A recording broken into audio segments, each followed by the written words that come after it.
The best gymnasts in the country converge on Minneapolis this week to compete for a spot on Team USA. 16 women and 20 men vying for just 5 spots on their respective teams. And these trials come as USA Gymnastics is in the midst of a complete overhaul. Anne-Marie Tiernan has more on our journey to Paris.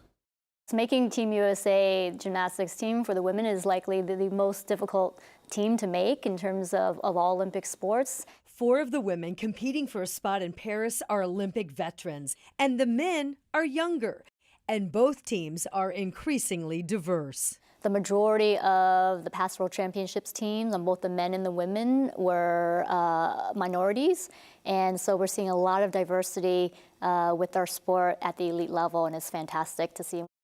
Lili Luang is marking 5 years at the top of USA Gymnastics, charged with leading transformative change after the Dr. Larry Nassar athlete abuse scandal. Scarring athletes, scaring sponsors, sparking bankruptcy.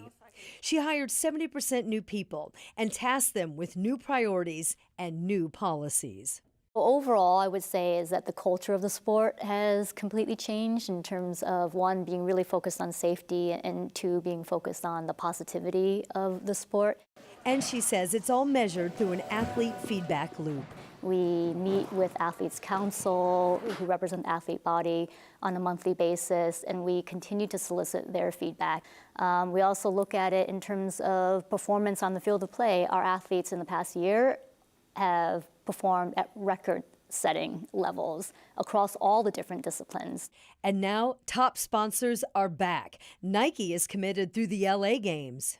In fact, the deal that we did with them is our largest partnership deal to date ever in the history of USA Gymnastics.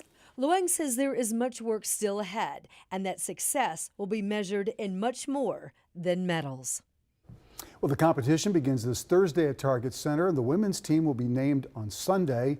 They will travel then to France a week before the games to train and adjust to the time zone.